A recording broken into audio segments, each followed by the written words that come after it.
Devem ou não as grandes empresas portuguesas ter benefícios fiscais? É este o dilema desta noite, depois da questão e de tudo o que ela envolve ter sido levantada pela polémica à volta das barragens da EDP. Convidámos para este debate Tiago Caiado Guerreiro, fiscalista, o economista Carlos Guimarães Pinto, está connosco nos estúdios da TVI do Porto, foi presidente do Partido Iniciativa Liberal, e do painel residente do Dilema está hoje comigo em estúdio Joana Amaral Dias. Boa noite aos três, obrigada pela vossa presença. Tiago Caiado Guerreiro, vou começar por si, por lhe perguntar se considera que há falta de transparência na forma como são atribuídos os benefícios fiscais às grandes empresas atualmente.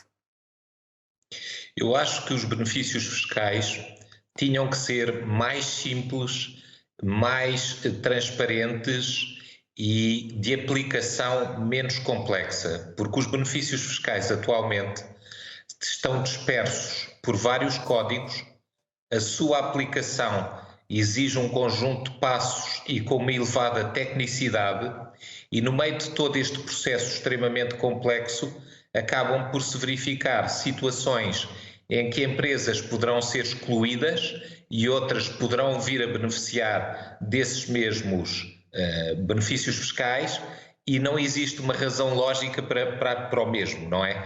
E isso poderia ser ultrapassado se nós codificássemos de forma simples os benefícios fiscais e os tornássemos mais acessíveis e mais compreensíveis.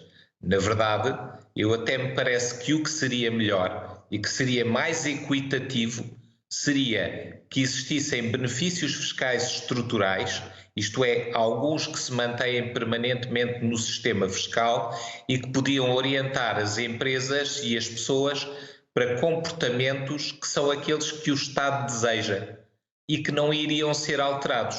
Isso estimularia quer o investimento, quer o crescimento económico e evitaria questões de dúvida, como, por exemplo, algumas que se estão a verificar atualmente. Mas, de uma forma geral, o Tiago Caiado Guerreiro não põe em causa a existência destes benefícios. Acha que eles devem manter-se?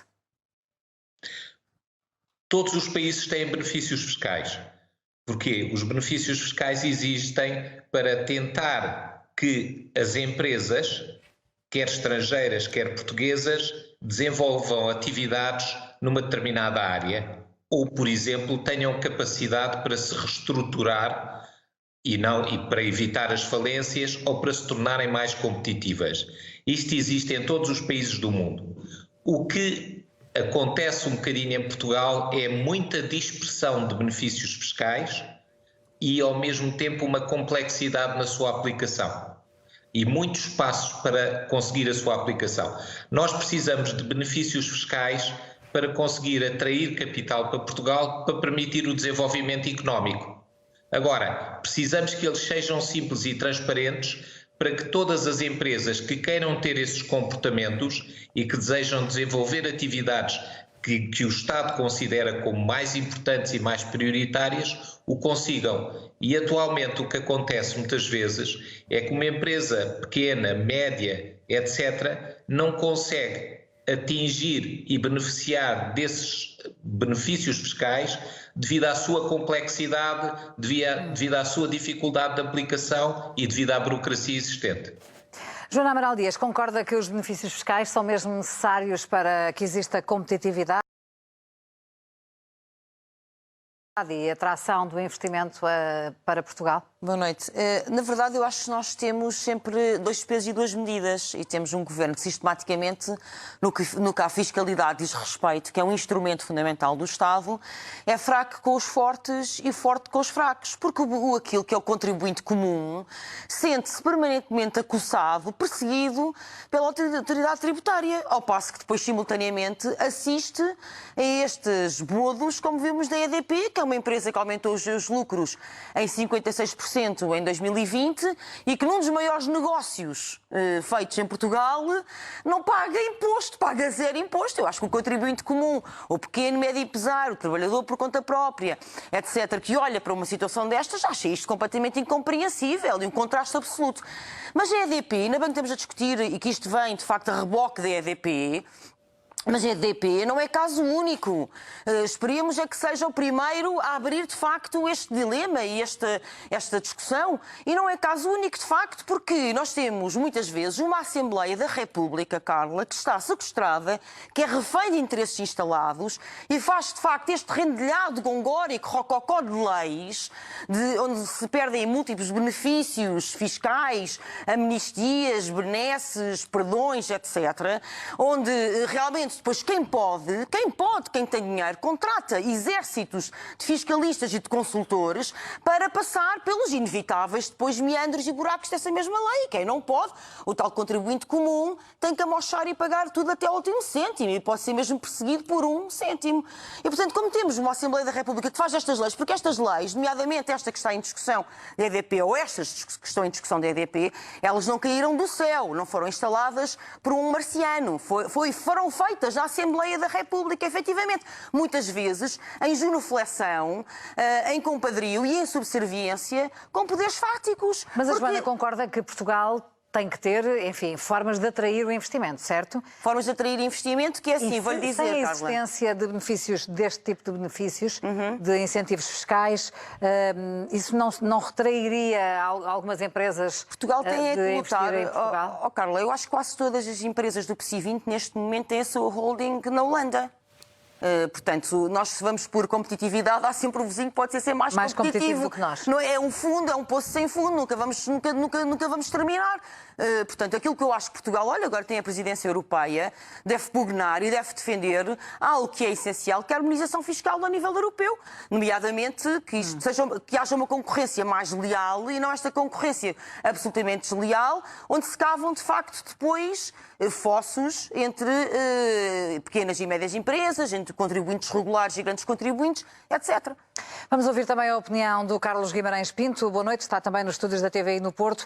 Carlos Guimarães Pinto, são justos os benefícios fiscais para as grandes empresas num país, como lembrava a Joana, em que os contribuintes e também as PMEs estão sujeitas a um esforço tão grande para cumprirem as suas obrigações fiscais? Muito boa noite. Vamos se calhar começar isto por partes. A primeira parte é Portugal tem das taxas de imposto sobre empresas maiores da OCDE. Na verdade, é a terceira maior. Só que em cima disto há um enrendilhado de benefícios fiscais para as empresas que fazem com que diferentes empresas em diferentes setores, dependendo do tipo de influência que conseguem ter sobre o poder político, acabem por ter taxas de imposto efetivo demasiado diferentes entre si. Em que é que isto culmina? Quando temos uma rede tão complexa de benefícios fiscais. Acontecem duas coisas. Por um lado, as empresas que não têm capacidade de contratar os consultores certos, de ter programas de planeamento fiscal, não conseguem aceder aos mesmos benefícios fiscais que as outras empresas, portanto, acabam por pagar uma taxa de imposto superior, precisamente por não conseguirem aceder da mesma forma a esse tipo de benefícios fiscais. E, por outro lado, isto abre o caminho para que as empresas que conseguem ter mais influência sobre o poder político consigam impor nessa teia complexa de benefícios fiscais, consigam influenciar na direção de o seu próprio setor ter benefícios fiscais maiores do que outras empresas. O caso do imposto de selo é um caso paradigmático disto. Nós olhamos para o Código do Imposto de Selo, estão lá 50 taxas diferentes. Se olharmos para vários benefícios fiscais que existem em vários impostos, vê-se uma complexidade tremenda que qualquer empresário, qualquer pequeno ou médio empresário não tem qualquer possibilidade de beneficiar em toda a sua complexidade, em toda a sua plenitude. Mas as grandes empresas que têm, por um lado, acesso a mecanismos de planeamento fiscal e, por outro, conseguem aceder às esferas do poder para terem esses benefícios para si próprios, essas empresas conseguem beneficiar. E nós temos um problema... O Tiago Caiado Guerreiro reconhece também este cenário de que só empresas que conseguem recorrer a grandes especialistas e consultores é que acabam por conseguir dar a volta à legislação e ter acesso, no fundo, a esses benefícios? Eu acho que o sistema é demasiado complexo. É verdade, concordo com o que está a ser dito, o sistema é demasiado complexo.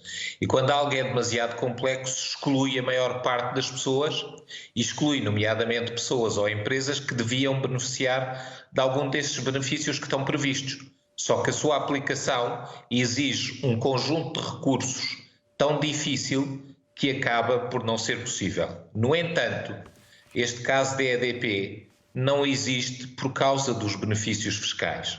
Este caso da EDP é utilizada uma possibilidade de reestruturação, que é um benefício fiscal naturalmente, mas que existe em todos os países, de forma indevida.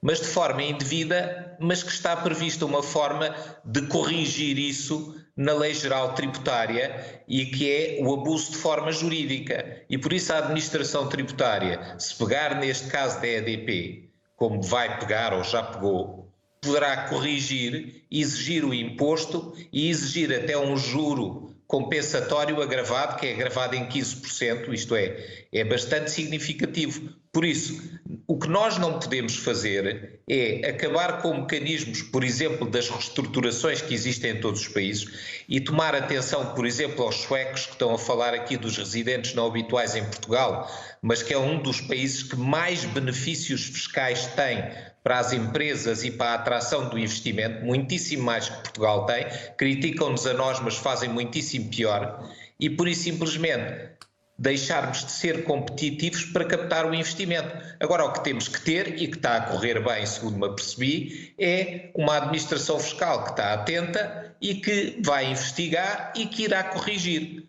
Seria melhor, quanto a mim, e quanto a mim seria sempre a melhor solução, que houvesse uma descida do IRC e que houvessem benefícios fiscais chamados estruturais, como tem a Alemanha, como tem os países mais desenvolvidos, que são de uma determinada área e que são de fácil aplicação e que uma PME, uma microempresa ou uma grande empresa, se tiver comportamentos característicos, poderá beneficiar disso. Não sei se entendi bem, Tiago Caiado Guerreiro, não sei se entendi bem o seu raciocínio, mas defende que era preferível descer a carga fiscal do que manter estes benefícios ou alguns destes benefícios, é isso?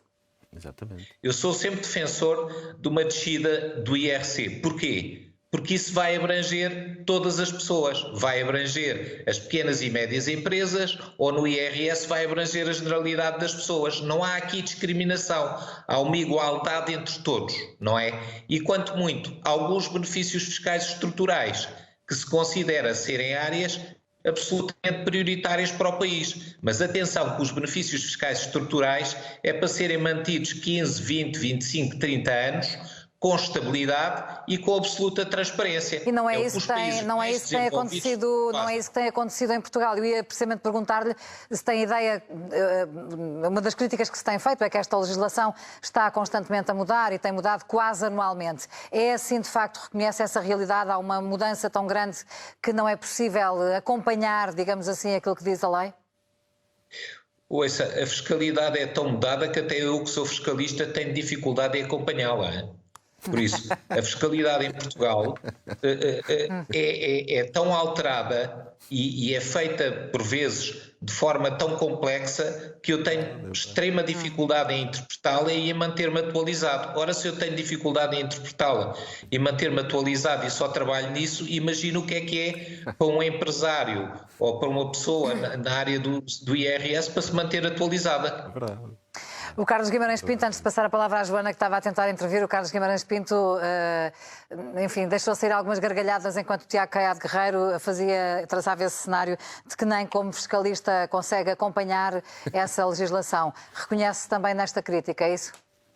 É verdade. evidente, se nenhum fiscalista consegue acompanhar este tipo de situação, o que é que um empresário, um pequeno ou médio empresário, que tem mais que fazer do que andar a ler o Diário da República todos os dias, como é que ele vai fazer isso? Como é que vai acompanhar todos os benefícios fiscais a que pode eventualmente ter acesso? É impossível. E quem diz benefícios fiscais para empresas diz outro tipo. Se nós olharmos para as propostas que são todos os anos apresentadas em sede de Orçamento de Estado e que é um pentelho aqui, outro pentelho acolá, deixa esta taxa porque receberam uma carta não sei de que associação e depois baixa o IVA para o papel higiênico só para aquilo. Quer dizer, isto é, todos os anos há um conjunto de propostas neste sentido, do tema do momento que por acaso se fala naquele momento e os partidos sentem alguma pressão para fazer alguma coisa e depois cria-se um enredo, uma rede fiscal de tal maneira complicada. Mas o Carlos Guimarães que é Pinto acha que isso é intencional? Eu acho que isto são os políticos a responderem a incentivos, que é, fala-se de um problemazito qualquer que existe com um produto, com um setor. Hoje temos que instigar o setor do mar. Amanhã é as tecnologias, depois é a educação, depois é isto, depois é aquilo. E, de repente, temos ali um enredo de benefícios fiscais e, na verdade, esse enredo, por um lado, impede investimento internacional, porque muitas empresas externas nem sequer sabem a que é que podem aceder, e, por outro lado, faz com que a taxa base de IRC se mantenha muito alta, como disse, a terceira mais alta de todos os países da OCDE. Portanto, e isso faz com que Portugal continue muito pouco competitivo, continue incapaz de atrair investimento estrangeiro, porque eu disse aqui que Portugal tem a terceira taxa mais alta, mas está na média da OCDE em relação ao total de impostos que vêm das empresas. Ou seja, o facto de termos uma taxa muito mais alta do que os outros países não faz com que acabamos por ter mais receita. Perdemos investimento, perdemos empresas que criam emprego sem que isso se concretize em maior receita fiscal. E é esse o nosso grande problema. Seria muito melhor eliminarmos um conjunto de benefícios fiscais que só ajudam as grandes empresas, que só ajudam as empresas que estão próximas do poder, que só alimentam ainda mais o capitalismo de compadrio que temos hoje em dia. Seria muito melhor eliminar tudo isso e baixar a taxa base para atrair empresas de todo o tipo, para que não sejam os políticos a escolher os vencedores e quem tem acesso aos benefícios fiscais. Carlos, vou passar a palavra à Joana. Estava a perguntar se concordava com esta ideia de que era preferível eliminar alguns destes benefícios, pelo menos, e descer o IRC. Bem, em primeiro lugar, quem é que sustenta o Estado Social são os impostos diretamente sobre o trabalho. E sobre isso não há dúvidas, todos os estudos o mostram. E depois, eu acho que sim, que de facto há uma renda demasiado elaborada fiscal e que não ajuda, mas é preciso ver que tem que haver vontade política para que essa renda deixe de existir. E aquilo que nós vemos, por exemplo, no caso da EDP, é que mesmo que a fiscalidade fosse eficiente, não existiu um interesse de parte dos políticos em defender o bem público, o bem comum. Aquilo que interessou foi justamente proteger uma grande empresa como a EDP. Aliás, todo este processo cheio de contradições, de avanços e recuos, nas explicações, mostra à sociedade. Portanto, ok, nós precisamos de leis claras e eficientes, mas precisamos também de políticos que, de facto, queiram defender a coisa pública, por mais eficientes que sejam as leis e por mais simplificado que seja o regime fiscal e mais estável que esteja, sem essa defesa do bem público, não vamos lá. Basta olhar, aliás, para aquilo que são os regimes de regularização extraordinária. O relatório do Fisco, penso que ainda é o preliminar, saiu recentemente. Em 3.600 contribuintes temos uma fuga de 6 mil milhões de euros, que foram regularizados com 400 milhões. E nem o Fisco sabe, porque também há aqui uma grande opacidade e transparência, essa é outra exigência cidadã, com certeza, que estes sistemas sejam transparentes, e nem o Fisco sabe exatamente que factos é que foram perdoados e a quem. Porque não se sabe porque é que esta lista destes contribuintes que foram tratados Estados que não pagam aquilo que devem na altura e depois, afinal, têm este perdão, estes contribuintes não é levantado o sigilo bancário, não sabemos a lista, sabe-se apenas que alguns estão ligados às investigações de Ricardo Salgado, sabe-se apenas que há 100 e tal que são grandes contribuintes e mais nada, quando noutras ocasiões, para ter um apoio, um abono de família ou um rendimento mínimo, levanta-se o sigilo bancário, há toda a máxima transparência, mas para nestes casos há total opacidade. Aí está um ponto que eu acho que era excelente para a máquina fiscal, era ter a mesma transparência que tem com o peixe miúdo, que tivesse com a raia graúda, não é? Não é assim, porque é que não há de ser? Portanto, esta questão da competitividade também está aqui, também reside aqui. E, portanto, eu acho que sim, que há uma burocracia que nos tolda, mas não vamos reduzir isto aos aspectos burocráticos e legalistas, porque aqui estamos muito para além disso, estamos numa cultura, de facto, como eu dizia há bocado, de subserviência em relação aos poderes instalados e que obrigaria... Tem-se legislado, Joana, à medida dos interesses, é uma das críticas que tem sido feita ao longo... Não há dúvidas, este caso da EDP, Carla, esta casa da EDP mostra que há uma lei que é de alfaiate, que é feita totalmente à medida da EDP. Como é que nós podemos encaixar isto, desculpar isto? Eu espero bem que este assunto continue na ordem do dia, continue a ser discutido como o dilema que é, porque nós não podemos aceitar que isto aconteça sistematicamente. Eu volto a dizer, isto agora verifica-se com a EDP, mas está longe de ser caso único. Isto são situações reiteradas em Portugal. Nós temos um desvio, discutíamos aqui na terça-feira aqui no dilema, e é mesmo assim, nós temos um desvio sistemático de riqueza em Portugal e isso torna-nos menos competitivos por via da corrupção. Continuamos a ser um dos países mais corruptos da Europa. Essa riqueza que é desviada 20 mil milhões de euros por ano, faziam muita falta ao país e ao nosso desenvolvimento. Tiago Caiado Guerreiro, há de facto uma legislação feita nos últimos anos à medida, há pouco deu conta dessa quantidade incrível de legislação que é produzida e que ninguém consegue acompanhar.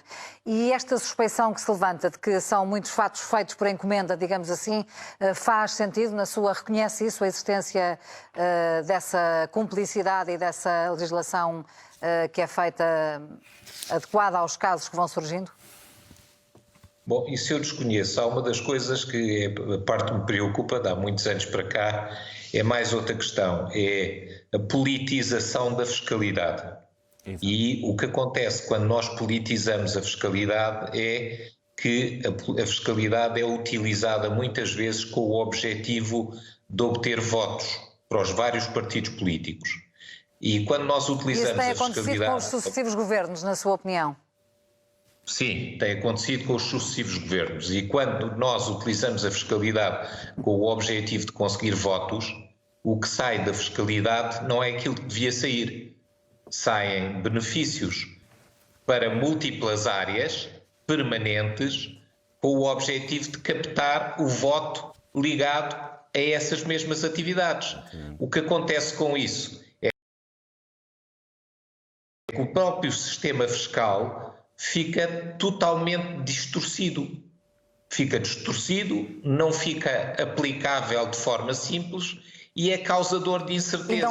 E não há vontade política para resolver esse problema? Eu acho que a vontade dos políticos até é de estarem permanentemente a alterar a lei fiscal, percebe? Até é pior que isso. O que nós precisávamos era que eles durante algum tempo se esquecessem da fiscalidade, que é para conseguirmos perceber o que é que lá está. Até porque uma das coisas que acontece na prática com a fiscalidade é a fiscalidade e a realidade fiscal é alterada permanentemente. E depois a administração fiscal, uns anos depois, vai fiscalizar. Só que, quando a administração fiscal vai fiscalizar, já se percebe mais ou menos o que é a interpretação daquelas coisas, que entretanto foi mudada. Isto leva a que muitas empresas e pessoas tenham comportamentos que não são aqueles que estão previstos na lei, porque não sabem interpretar a lei, porque ela é mudada todos os anos. E é mudada porque os políticos querem obter votos. Mas foi criado recentemente um grupo de trabalho para estudar esta questão, dos benefícios fiscais e de uma tentativa de melhorar, calculo, seria esse o objetivo. Deu resultados? Tem conhecimento de o que é que se passou com o trabalho desse grupo? Eu não tenho conhecimento, ainda não fui informado, mas uma coisa que me parecia ser muito importante era que, relativamente aos benefícios fiscais ou qualquer outra matéria, houvesse uma certa humildade e nós fizéssemos uma coisa que foi o que fez o Japão quando copiou o Ocidente e a China a copiar o Ocidente. Era fôssemos copiar as leis dos países mais desenvolvidos e que conseguem ter leis mais simples e mais aplicáveis com facilidade. Quais é que devíamos copiar? Olhe, por exemplo, o sistema holandês. É um sistema extremamente transparente. É um país que capta muito investimento porque as leis são simples de perceber e a administração fiscal, que é uma coisa que se perdeu hoje em dia aqui, é muito acessível. Se tiver uma questão, pode reunir-se com um especialista da administração fiscal ou com dois, discutir a questão e resolvê-la, percebe? E nós precisávamos de voltar a ter isso que tínhamos antigamente com a administração fiscal, há 10, 15 anos, e precisávamos de voltar a ter leis simples, porque nós tivemos algumas leis muito bem feitas. E já agora devíamos caminhar para a harmonização fiscal no espaço da União Europeia, como sugeria há pouco a Joana Amaral Dias, ou não? Isso já nós estamos a caminhar, não é? Progressivamente, não é? O sistema IVA, o sistema aduaneiro e uma parte do sistema de IRC já são sistemas bastante semelhantes, não é? O que acontece é que nós continuamos a ter aquele poder de alterar muitas dessas pequenas coisas, mas atenção, nós não somos um Estado federal na União Europeia, não é? Nós já não temos a moeda. Se tirarem aos Estados também o mecanismo fiscal, eu não percebo como é que eles vão gerir a causa pública, não é? Porque não há transferências de um governo central para outras áreas se houver se o país perder também a sua soberania fiscal.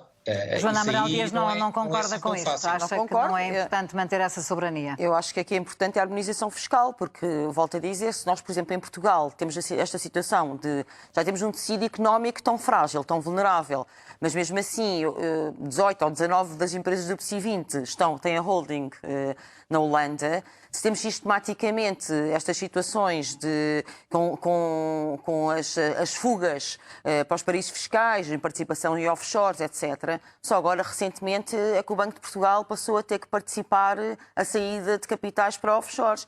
Portanto, é impossível uma economia competitiva viver num espaço comum se ao lado o seu vizinho vive neste regime de paraíso fiscal, é evidente. Portanto, acho que há muito tempo que qualquer pessoa que pugne por ter uma Europa competitiva devia também defender essa harmonização fiscal no espaço europeu. Provavelmente feita, de facto, de uma forma progressiva e paulatina, mas, Carla, esse progressivo e paulatino, no caso da Europa, já vai em décadas, não é? Carlos de facto, Guimarães... avançou-se, agora com a presidência da União Europeia portuguesa avançou-se mais qualquer coisa, mas estamos muito longe de chegar a bom porto. Mas Carlos Guimarães Pinto não é um defensor da harmonização. Posso só dizer uma coisa que é importante. É o seguinte, os países mais ricos da União Europeia são muitíssimo mais agressivos nos benefícios fiscais. Por exemplo, a Alemanha dá imensíssimos benefícios fiscais às suas empresas. A Holanda faz a mesma coisa. Os franceses fazem a mesma coisa. Os países mais ricos são 30 vezes piores que Portugal. 30 vezes pior que Portugal. O Tiago, se quiser falar Agora, o que nós precisávamos aqui era de um sistema simples e que todos que têm direito a ele pudessem aceder a ele. Isso é que nós precisávamos. Pois, mas nós já temos tantas situações como o reporte de prejuízos, etc., que permitem, de facto, uma descida da massa coletável tão grande do IRC, que eu não sei muito bem o que é que está a falar. De facto, só se for em termos de simplificação, porque depois, no resultado real do pagamento efetivo de IRC, de facto, já damos imensas benesses. O nosso reporte de prejuízos é o pior da União Europeia. Os outros países não têm restrições nenhumas ao reporte de prejuízo nas empresas, porque são perdas das empresas. E a maior parte dos países podem reportar para trás e para a frente. Portugal tem restrições. Creio que agora vou... Carlos Guimarães Pinto, peço desculpa, porque como não estamos no mesmo estúdio, às vezes torna-se um pouco difícil gerir as vossas intervenções. Estava a procurar também perceber qual é a sua opinião sobre a harmonização fiscal, que estava a ser defendida pela Joana Amaral Dias e estava a vê-lo a abanar a cabeça em sinal de discordância. A harmonização fiscal a nível europeu seria um tremendo erro. Precisamente se falarmos em termos de harmonização fiscal das taxas. E seria um tremendo erro, principalmente para os países mais pobres, porque lhes retiraria o único instrumento que têm à disposição, ou pelo menos o principal instrumento que têm à disposição para saírem da sua situação de pobreza e atraírem capital. Porque se de um momento para o outro todos os países da União Europeia tiverem as mesmas taxas, tiverem as mesmas taxas de imposto, para onde é que as empresas irão? Irão onde já estão, onde existem mais condições, não, olha, onde existem outras empresas, onde existe melhor infraestrutura, ou seja, irão ficar nos países mais ricos. Todos os países que conseguiram até hoje dar saltos de crescimento a partir da cauda da Europa fizeram-no através de uma política de competitividade fiscal. Aquilo que estamos a dizer aqui às empresas, aquilo que estaríamos a dizer aos países é: vocês a partir de agora, por muito pobres que sejam, não terão mais este mecanismo que vos permita atrair capital estrangeiro. Porque, mais uma vez, se for exatamente tudo igual, se não houver competição fiscal entre os países, as empresas irão para os países mais ricos, porque é aí que têm melhores condições de partida, porque é aí que têm melhores infraestruturas, é aí que as empresas irão. A única hipótese que países mais pobres, menos desenvolvidos, dentro do espaço europeu, têm para dar o salto é através de mais competitividade fiscal. É verdade que nós, Portugal, não temos beneficiado disso, mas não temos beneficiado disso porque nos recusamos a oferecer competitividade fiscal. Mas há muitos países dentro da União Europeia que já perceberam isto e foram capazes de dar o salto da cauda do pelotão da União Europeia para mais próximo da média, precisamente utilizando este tipo de ferramentas. Se apostamos na harmonização fiscal, aquilo que estamos a fazer é impedir que no futuro outros países possam fazer o mesmo. Eu já percebi que para o Carlos Guimarães Pinto a harmonização fiscal quer dizer transformar toda a Europa num gigante paraíso fiscal. Ou seja, essencialmente, as grandes empresas... Não foi todo isso que eu disse. Não parece que as grandes empresas vão poder, eu até acho que essencialmente, não pagar impostos e continuar a ser os trabalhadores, sobretudo os funcionários públicos, trabalhadores por conta de ontem, etc., a sustentar todo o sistema e toda a máquina. Na verdade, se toda a Europa fosse um gigante paraíso fiscal, estou convencida que as empresas do PSI 20 até voltariam para Portugal, não é? Não teriam um grande benesse em continuar sediadas na Holanda. E depois também queria ainda dizer, em relação àquilo que o Tiago Guerreiro disse, é que realmente eu não percebo como é que um regime de revelação de ativos, um regime de reporte de prejuízos, etc., que de facto diminui brutalmente a massa de IRC, que beneficia sempre as grandes empresas. Aliás, a EDP foi uma das beneficiadas também com algumas destas leis. Pode ser benéfico quer para a nossa competitividade fiscal, quer para a equidade e a igualdade fiscal que está consagrada na Constituição da República Portuguesa. A progressividade fiscal, relembro os cavalheiros que realmente essa ideia de ter um espaço europeu que é todo ele um paraíso fiscal, é contra a Constituição. Tiago Guerreiro quer responder precisamente ao que estava a Joana a argumentar. Joana disse reavaliação de ativos e disse reporte de prejuízos fiscais. Reavaliação de ativos não tem nada a ver com reporte de prejuízos fiscais e não o tinha dito há bocado. Não, eu disse duas coisas. Não tem nada a ver uma com a outra, percebe? Sim, eu disse duas coisas diferentes. É a diferença, é do dia para a noite, não é? Reavaliação de ativos, como foi utilizada, eu não estou de acordo. Ótimo. Agora, uma empresa. E a reavaliação de ativos, como saberá, a principal beneficiada foi a EDP. Tem 3 anos péssimos, que lhe correm pessimamente, e tem um prejuízo enorme e não pode ir recuperando esse prejuízo no futuro. É para quê? Para fechar a empresa? Evidente. Não é? Se ela vai Não, ser o que acontece é que é um duplo perdão. É um duplo perdão, é uma espécie. Ao fim e ao cabo, é um subsídio às empresas. Mais vale então assumir-se que é isso mesmo, que é um subsídio. É um subsídio, é uma socialização dos prejuízos. E nós precisamos, atualmente, não é de acabar com as empresas. Precisamos de empresas melhores. Eu mais também acho que não eficientes, precisamos de acabar com as que criem empresas. melhores empregos, que as pessoas possam viver melhor, com mais qualidade de vida. É isso que nós precisamos.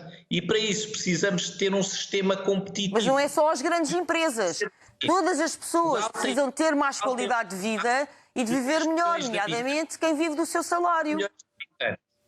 E que não tem possibilidade nenhuma de entrar naqueles eufemismos da otimização fiscal, planificação fiscal agressiva, planeamento fiscal criativo.